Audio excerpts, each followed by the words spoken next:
Hello everyone, welcome to January's This Month in World War II. This month's battle report is on the first battle for Monte Cassino that took place in January 1944 on the Italian front. For this month's battle, Paul used an SS German list he'd been working on after his experience using the D-Day Germans last month. I brought my Americans out of storage and used this battle report as a reason to finish painting up my M7 priests, the cavalry reconnaissance platoon consisting of 2 M8 Greyhounds and 2 Jeeps, and my armored mortar platoon for my armored rifle company. The majority of dates and specific battle information I used for this video are pulled from the US Army and Imperial War Museum's website. In addition, I started following World War II Epic Battles channel. This channel is a fantastic resource for information on World War II battles. I'll provide a link in the description for all 3 of these sources. In addition, I am including more of my personal opinion and matter on the subject, especially in my opinions of the various failures of Allied command during the build-up to the Italian campaign and the battle for Monte Cassino. Any information I mention here is pulled from my years of college research and personal interest on the subject. Unfortunately, I don't have a full works cited handy for this information because it's over 10 years of various conversations, museum visits, books, documentaries viewed on the subject, etc., etc. So take any of my opinions with a grain of salt, because that's just what they are, my opinions. Feel free to comment below on any of the points I bring up. As always, these videos are meant to be purely educational, and no copyright infringement is intended. The history section is going to be a little bit longer in this video. In order to give a history on the Battle of Monte Cassino and the failures of Allied command, we need to go back to 1942, getting into the mind of Winston Churchill and the overall power dynamic present in Allied command. After the Dunkirk fiasco, the British were extremely hesitant to fight the Germans on mainland Europe. This was for a multitude of reasons. First, Churchill didn't believe the British themselves could mount a successful invasion of France, and more importantly, Churchill was one of the last true British imperialists. He thought in terms of the British Empire, not just the British Isles. When looking at British actions during the war through this scope, I feel a lot of the overall campaign choices, such as Operation Torch, the joint invasion of North Africa, tend to make more sense, rather than the whole argument over oil and the importance of the Suez Canal. But back to 1942. Stalin was demanding the Western Allies open a front in the West in order to alleviate pressure from the massive war in the East.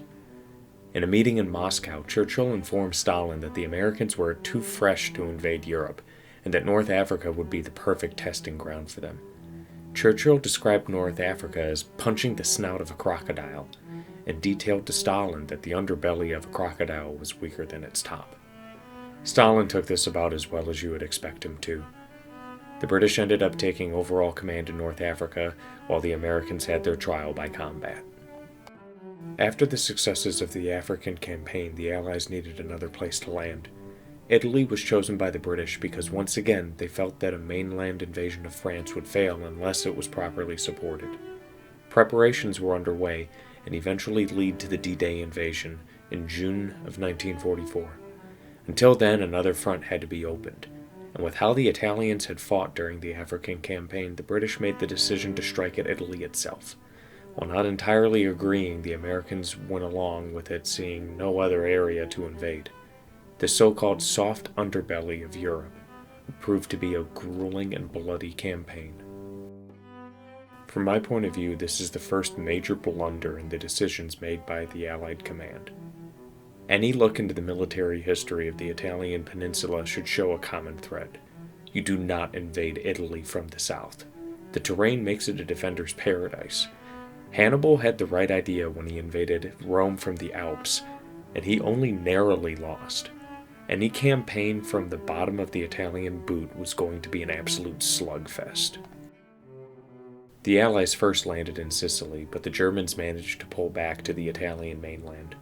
In 1943, the landings at Salerno were successful, but once again the Germans managed to pull back the bulk of their troops north of the Gustav Line in the village of Monte Cassino. They performed skillful rearguard actions, inflicting a fair amount of casualties on the advancing Allied forces. On September 8, 1943, Italy surrendered to the Allies, dropping out of the fight. This was mainly a success on paper due to the massive number of Germans that had been deployed to hold the line in Italy. Italy may not be fighting for Hitler anymore, but Hitler wasn't ready to give Italy up just yet. The Gustav Line ran west to east along the peninsula just to the south of Rome. The Allies had to force a breakthrough to make it to Rome. There was only a single area that a massive tanks could operate, that area being the Liri Valley north of the Liri River. If this breakthrough was to be successful, the Allied armor could then dash along the Cassino highway straight to Rome. Along the front line in Monte Cassino, the Allies massively outnumbered the German defenders. 250,000 men to just 140,000. 900 guns to just 196. 1,900 tanks to some unknown small number of assault guns and various panzers. The area around Monte Cassino had been split into 3 sectors: northern, central, and southern. The first battle of Monte Cassino began on January 11th in the northern sector. The objective in the northern sector was the capture of the village of Atina up in the mountains. The army that would make this attack was the French Expeditionary Forces, made up of Moroccan and Algerian divisions. They pushed on the German 5th Mountain Division under the cover of night. Little fun fact from the fighting in this sector: all the Germans in forward observation posts were killed with knives and swords in a largely silent attack. The silence wasn't to last long, however, with the fight rapidly turning into bloody attritional warfare in the Italian mountains and hilltops. By January 16th, the German 5th Mountain Division had been decimated by the fighting and was replaced by the 3rd Panzer Grenadier Division. The French Expeditionary Forces also sustained severe casualties and ultimately were unable to reach Atina. All they could do was dig in deep and hold their positions taken from the Germans. The situation had a massive impact on the overall battle. The Germans were able to shift their limited artillery to the other sectors of the battlefield as fights sparked up, due to the dimming down of the fighting in the north.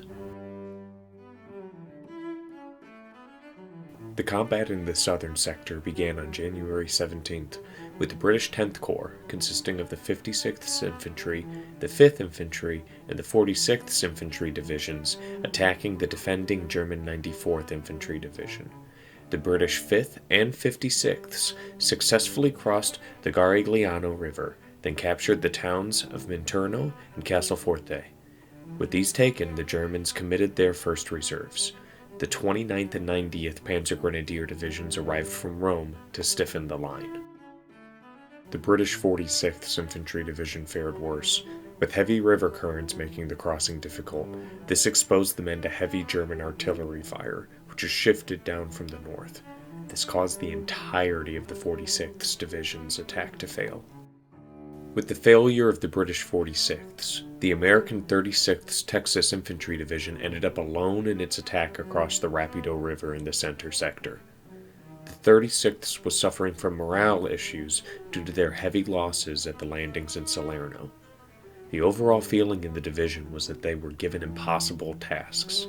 The soldiers viewed the crossing of the Rapido as another impossible task. This compounded on the fact that every single possible location for an American crossing was pre-sighted by German artillery. On January 22nd, the 36th attempted their crossing of the Rapido River. The resulting battle was an American slaughter, with 1,330 killed, 934 wounded, and 770 taken prisoner. In contrast, the Germans had 64 killed, 179 wounded, and none taken prisoner. The battered 36th fell back.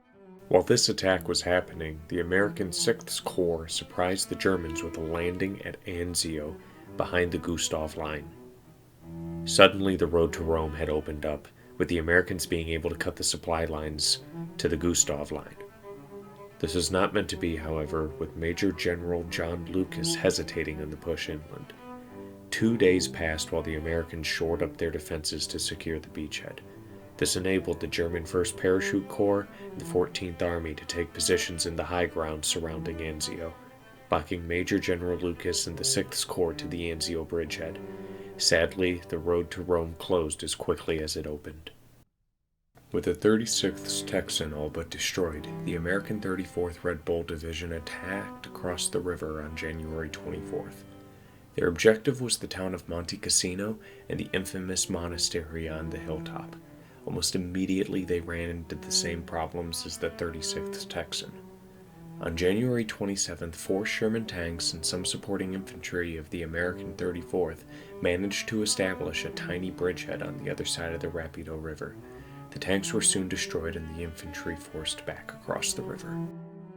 On January 29th, the push north resumed with a more stable bridgehead being secured by the 24 tanks that made it across the river. The infantry pushed into Cassino and towards the hilltops to gain control over the Liri Valley and the Castellina Highway. The French expeditionary forces were ordered to push south to alleviate the heavy German pressure on the American 34th. It kind of worked, but ultimately stalled due to the French divisions having sustained over 2,500 killed or wounded since the fighting started on January the 11th. On February 1st, the American 34th managed to capture Hill 593, the tallest hill behind the monastery. The German 1st Parachute Division and the 90th Panzer Grenadier Division were immediately retasked with retaking Hill 593. Meanwhile, the fighting in Monte Cassino had morphed into house-to-house fighting, with the narrow streets not being able to accommodate German or American tanks. This resulted in the infantry having to slowly fight through, house by house. On the night of February 6th and 7th, the German parachute infantry captured Hill 593 in a surprise attack. 2 more parachute battalions arrived on February 9th, securing the German prize. Every American attempt to retake the hill failed. The final assault happened on February 11th, with the American 34th attempting to take the hill back. Most of the Americans surrendered after being pinned by heavy German machine gun fire. The entirety of the American 5th and British 8th Armies were withdrawn from all sectors and replaced by the New Zealand 8th Army, tasked with holding the line against any possible German counterattack. Once the 8th Army takes over, the first battle for Monte Cassino is considered to end, resulting in a stunning German victory. The American 34th Infantry Division sustained almost 80% casualties during the fighting. Its fighting in the mountains of Monte Cassino is considered one of the greatest feats of the U.S. Army in the entirety of the Second World War. The mission that Paul and I played is a modified river crossing. I have a copy of the rules in the Google Drive folder that is linked in the description. The only change I made to this mission is that the Germans have a single extra artillery battery that deploys off the table. It can only fire on one of the crossings at modified values due to the range.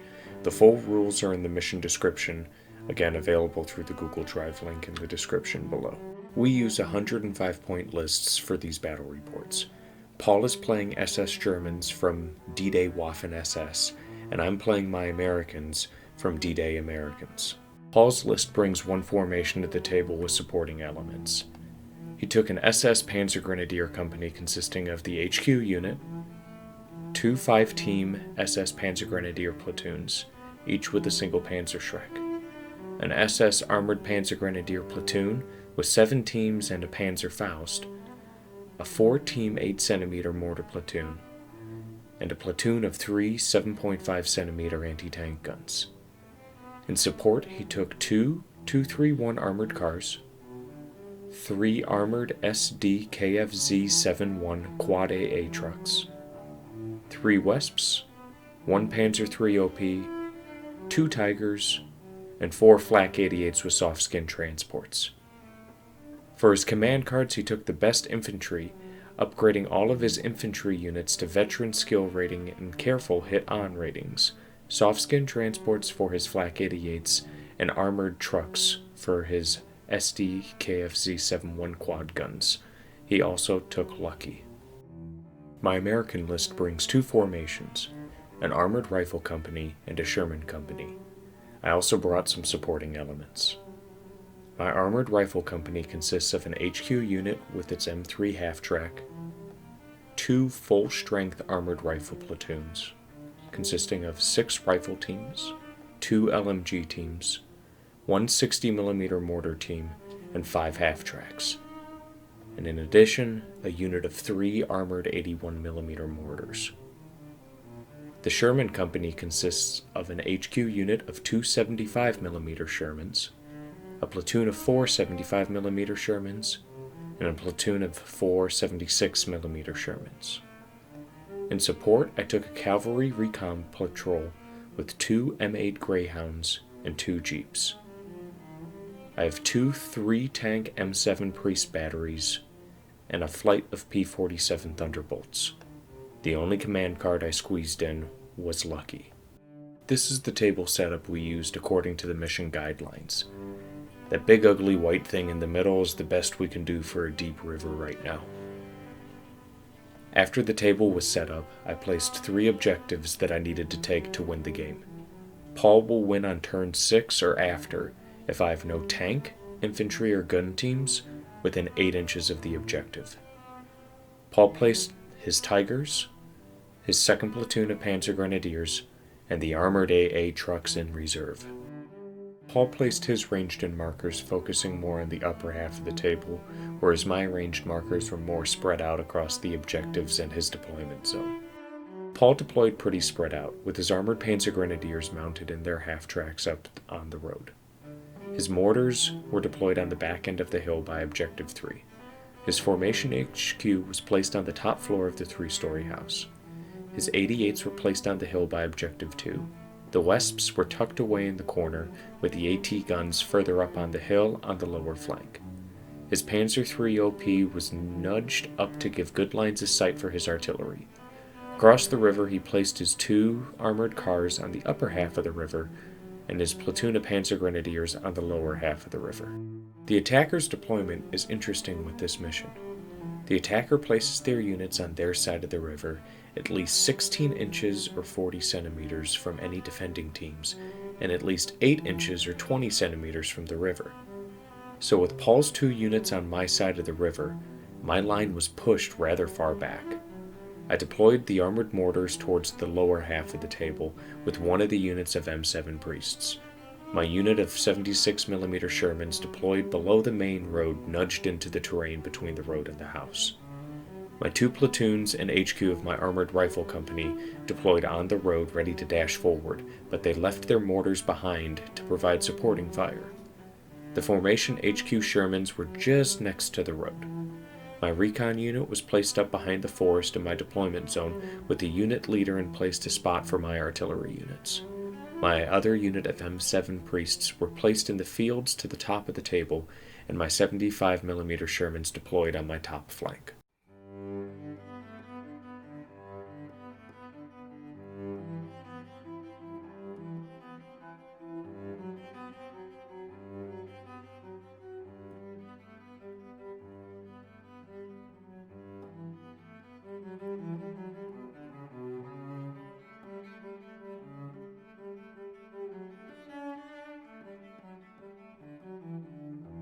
For my movement, the armored rifle company road dashed up the table.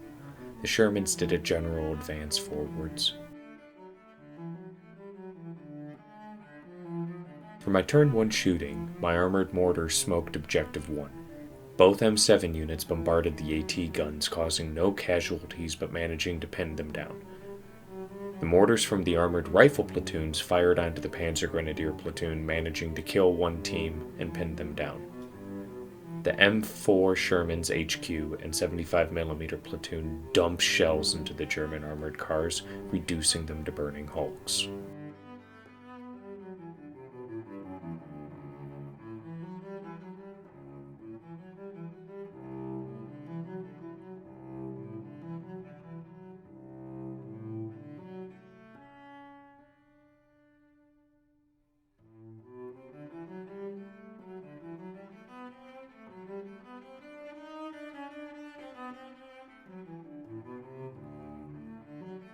For his starting step, Paul rallied both the Panzer Grenadier platoon and the Pak 40 AT guns.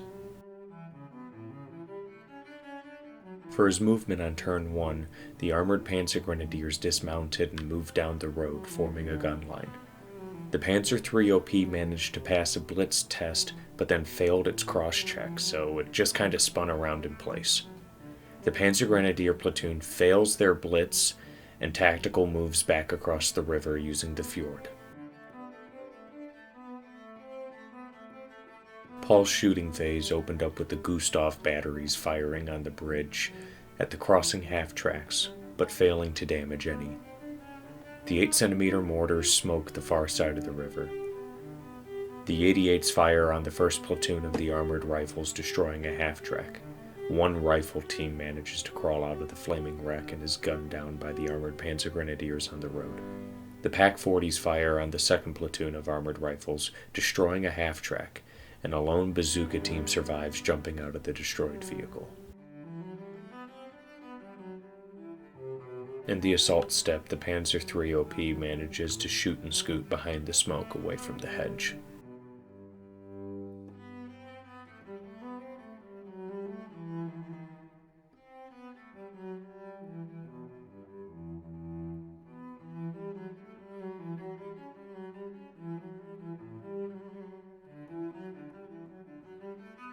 At the beginning of turn 2, all of my rifle platoons rally, and with a roar overhead, the P-47s arrive, making an attack run.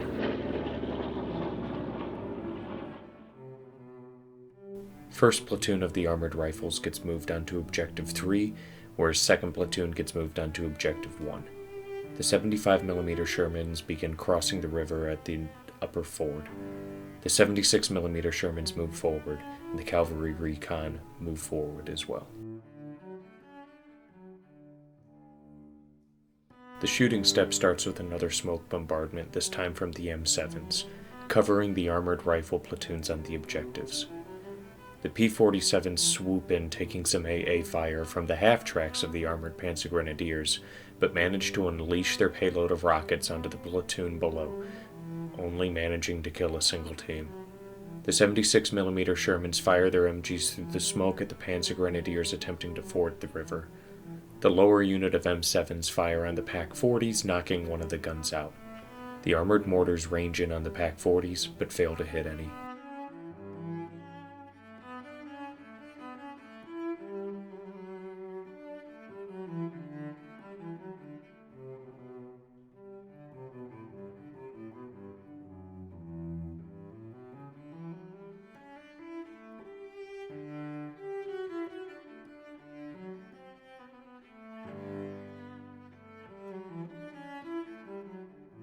It's do-or-die time for the Germans, as the armored Panzer Grenadiers, and PaK-40s all manage to rally.